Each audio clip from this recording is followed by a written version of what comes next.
You know that feeling when something feels a bit off in the world, but you can't exactly put your finger on it? That's exactly what I used to feel.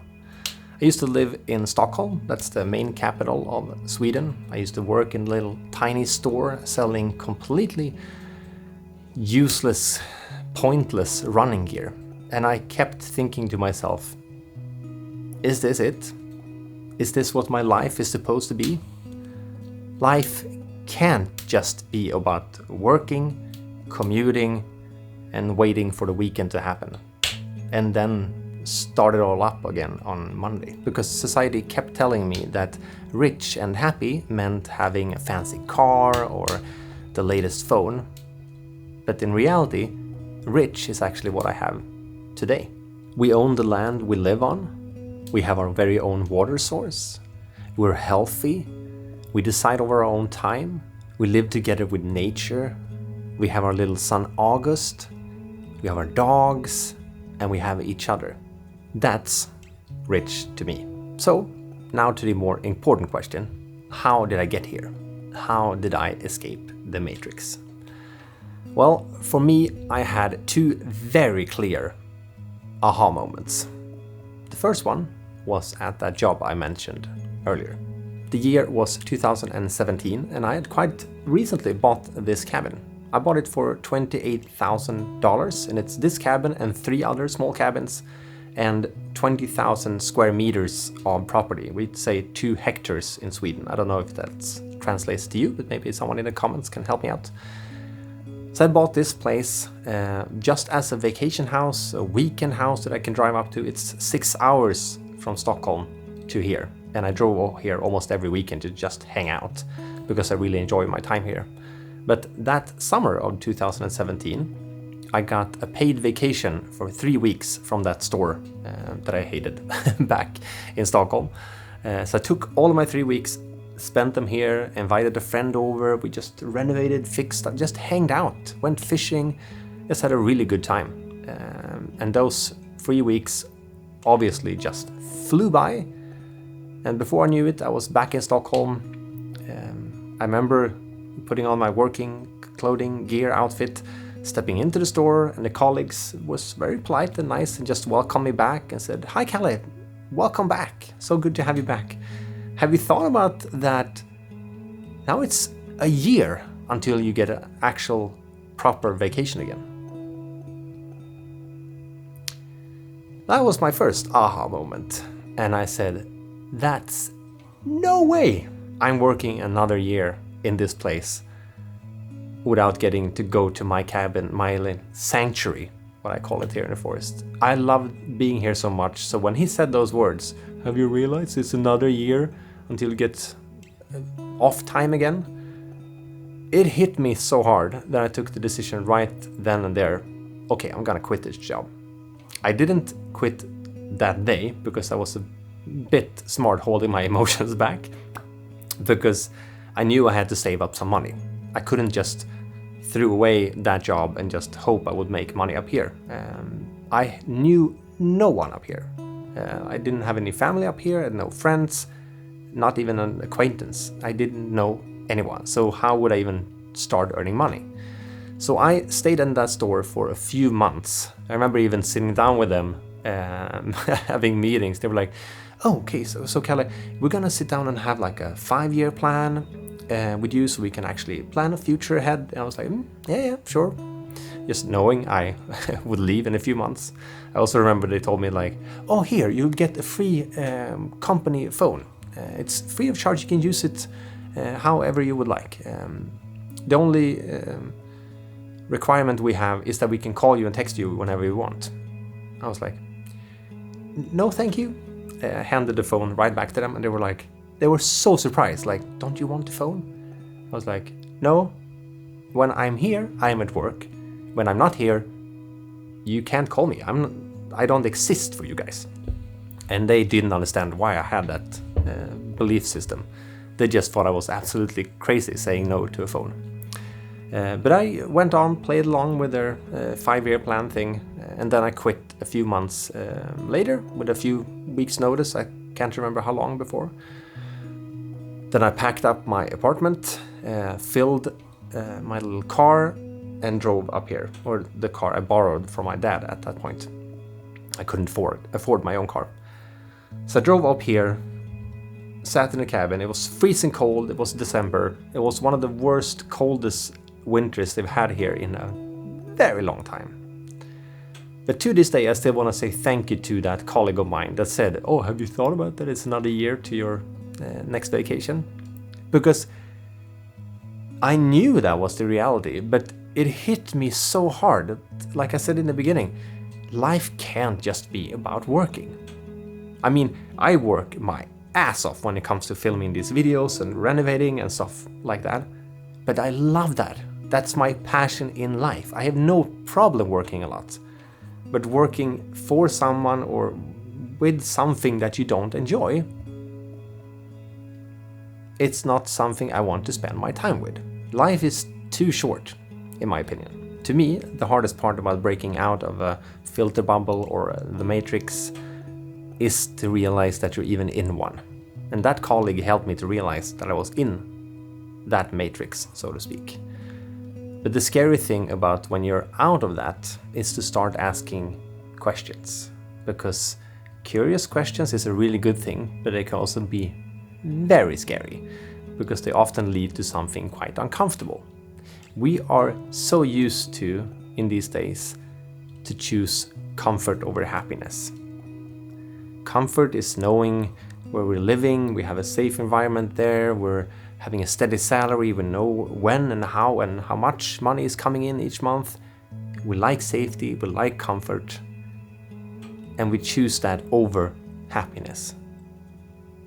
And that's kind of how I switch things around. I gave up the comfortableness of having that salary and that job to be very uncertain and a bit scared, or a lot scared. Still am at some points, to be more happy. But I completely agree, that can be super scary. But that's step one, realizing that you're even in the matrix, so to speak. So the second aha moment I had was when I have lived here for a few months at least. We're now in 2018, and I've started to land a bit. I started to figure some things out.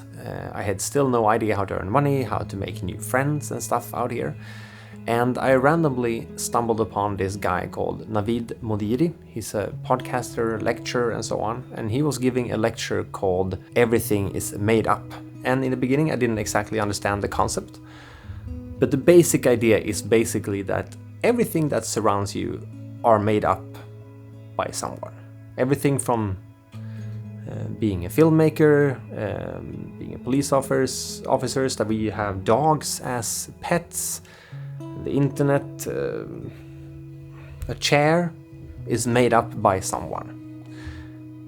And when you realize that everything in life, and there can be jobs, beliefs, whatever you want to, when you understand that everything is made up, it's kind of a secret weapon of understanding that if everything is already made up, you have the power to make stuff up.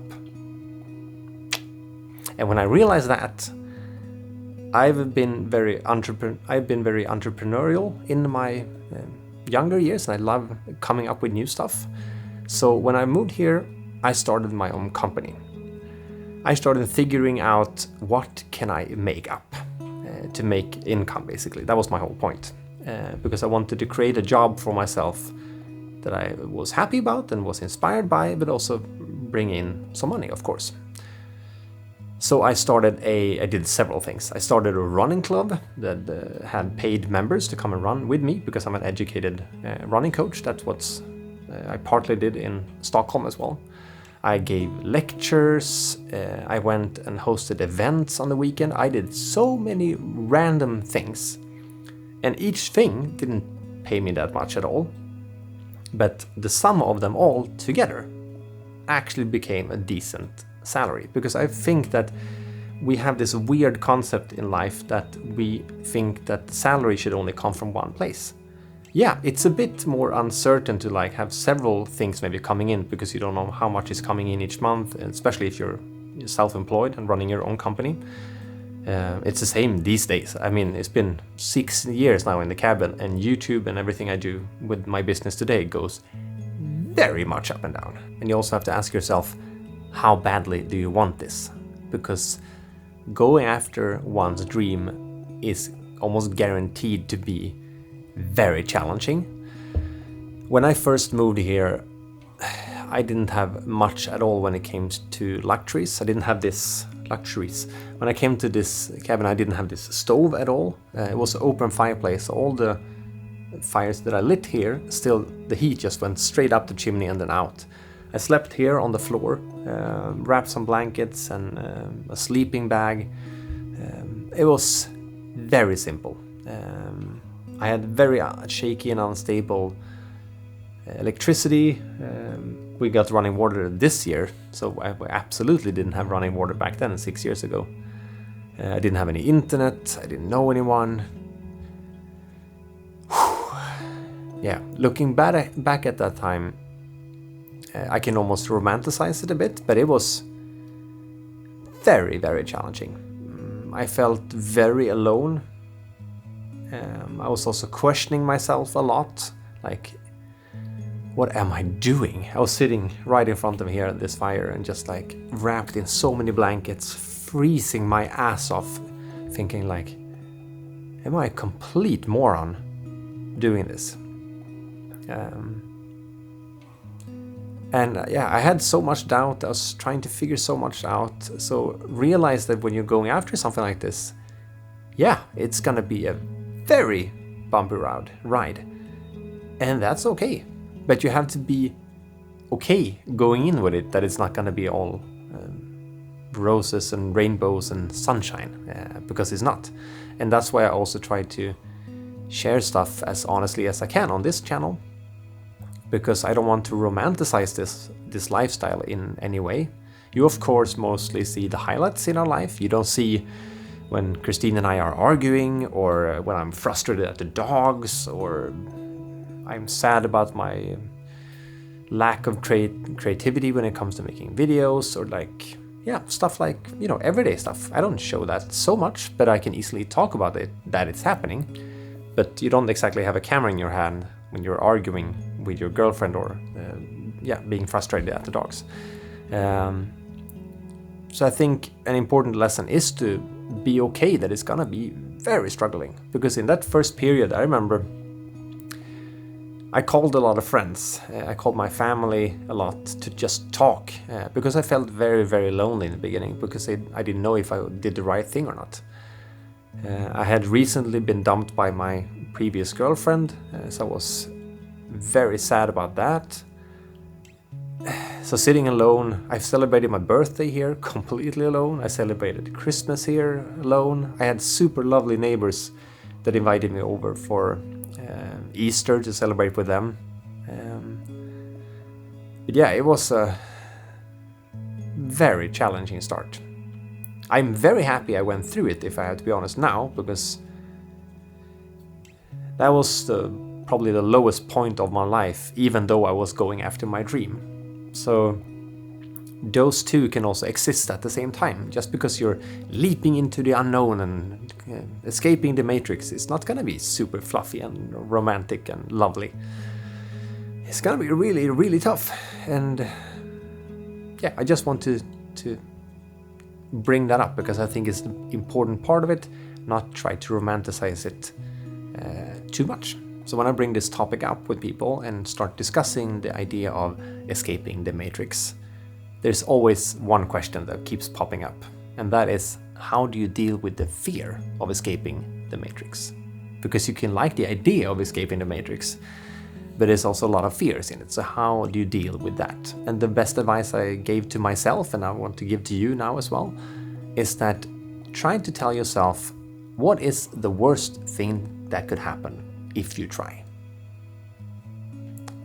And if you have that kind of mindset, which I had back then, so I try to picture myself, okay, if I move to the cabin, I live there for a while, and it doesn't work out. I don't find a way to earn money. I don't make any new friends. I don't enjoy it. Maybe I feel too lonely.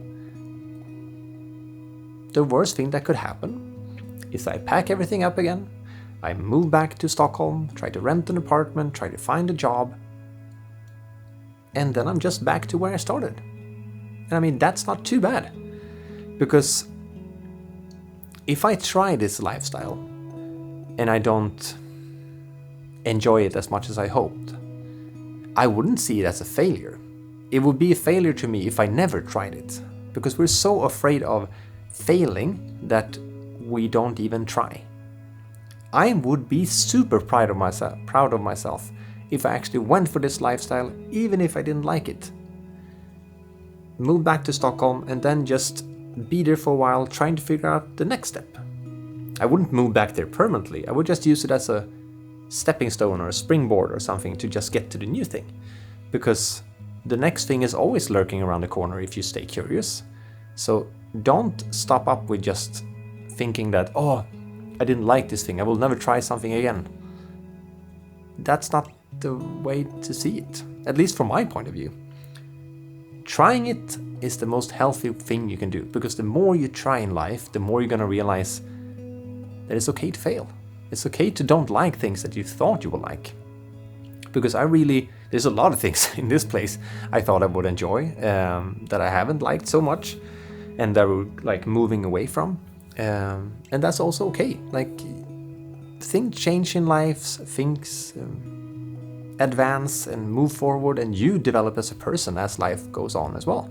I'm not the same person I was 6 years ago when I first moved here. I'm the same core person, but I've developed and become a better person in some angles, and maybe not, I wouldn't say I've become worse in some areas, but at least I've not developed as much in those areas as I maybe hoped. And that's okay as well. So try to tell yourself, what is the worst thing that could happen if you try? And I think you will realize it's not that bad. When I post a video just like this one, I know there's going to be comments saying that I have an unfair advantage in life. And they are absolutely true. I have an unfair advantage in life. I grew up in Sweden. I grew up with supportive parents. I grew up with a very safe childhood, good friends. I had a good time in school. That's a very unfair advantage in life, because not all people are that lucky to be brought up that way. And I know that. So that's not something I take for granted whatsoever, but it's also important to acknowledge when you talk about stuff like this.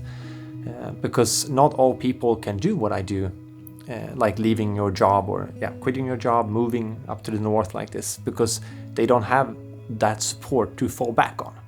I knew that when I moved here, like we talked about before, what's the worst thing that could happen? Say that I didn't like it here and I moved back to Stockholm and I didn't find an apartment to rent, or I couldn't afford one, or I couldn't find a job there. I knew that I can always move in with my sister or my mom or something like that. I wouldn't be homeless, and that's a very unfair advantage, because again, not all people get that. I just think it's important to bring up, because I think it's a very relevant point, and I don't take this for granted. Like I said, I feel very, very fortunate to have this kind of upbringing and safeness around me, and I still have to this day with friends that would support me no matter what, family support no matter what. And in all honesty, this is not like a solo mission that I'm on or have been, that have made this journey of mine successful. It's thanks to my family and friends and people I met along the way, even neighbors here. I wouldn't have been able to do this without them. And that's, again, an unfair advantage. But there's not much I can do about that. I just want to acknowledge it and say that I'm very, very, very thankful for it. And another thing I would like to make clear in this video is that we all have different versions of what the Matrix is. My version is to live here with my family, be as much self-sufficient as we possibly can. We're planning to extend the garden, like we talked about before, get more animals, and be more self-sufficient. Absolutely. We live in the forest. We live here in the forest, and we want to do it as naturally and organic as we possibly can. But right now we're still dependent on going to the grocery store, getting gas for our cars at a gas station. You know, we're depending on services and stores like that. And I don't think I'm ever want to break free of that. I don't picture my version of the Matrix to be, or being outside of the Matrix to be like sitting here like a hermit in the cabin and like, I can do everything myself. That's not my view. I think it's nice to be able to be dependent on other people and so on. I don't mind that whatsoever. I'm even dependent on the internet out here because otherwise I won't be able to talk to you guys. And that's something I really want to have. I actually had a comment on my last video that was from a Norwegian guy. I'll post a comment here on screen. It's a very long one, but you can pause it and read it if you want to. But we had a healthy discussion about the last video I make about questioning everything. And he had this idea of like, yeah, but I don't want to just live in the forest and be on my own. He actually enjoyed living in the city. And I get that. This is just my version of the Matrix. And as I told him as well, not everything is black and white. I love living in the forest. I love nature. I love being here living with animals and so on. But I also really love technology. I love the internet. I love to be able to talk to you guys this way. Without the internet here, that wouldn't even be possible. I like to play computer games with my friends at night sometimes. I like both worlds. I usually say that I like to have one foot in nature and the other foot in technology, because I think both things can coexist. I don't necessarily think that one thing rule out the other. I'm black and white in a lot of things in life, but not in that department. I think Joachim that had that comment had a really good point, and I think that's also what I want these videos to be, a healthy discussion. You can have completely different opinions, but you still respect each other, you listen to each other, and I asked in that video that can we just have a healthy discussion about this? And that's what I would like with this video as well. It's so nice when I have a community that actually are open to not agreeing with me, but still can make a comment in a respectful, nice way. And I can answer them back and say, I don't agree with you, but this is my way of seeing at it. And actually listening to each other without just bombarding your opinion on me or I'm bombarding on you. I think the best way to talk about these things is have a discussion and a conversation instead of just a monologue. Because even though I'm just talking to you through your screen right now, I want you to answer back to me if you want to. Because I think that's how we develop as people, as a community. That's how we move forward. We need to bring stuff like this up. So if you have an opinion about what your matrix is, I would love to hear it, because I think it might be very different from what my matrix is. And we have different versions. So feel free to leave a comment so we can also have a discussion, a healthy discussion under this video as well. So on that topic, if you like these kind of videos where I sit down and talk directly to you this way, no extra fancy music or cinematic or really cool camera shots, just me talking to you. I've made a whole playlist of all of the other videos I've made in the same exact style, just different topics. I have videos like Dumped, Fired and Broke, very personal story. I have Living My Dream Life but Still Unhappy, Why I Started to Question Everything, For People Feeling Behind in Life. All of these videos and a bunch of others as well you can find in the link down below in my playlist that I've created. So check those out if you want to continue watching my videos. Otherwise, I'll see you guys in another video, and I hope you take care until then. Thank you for listening.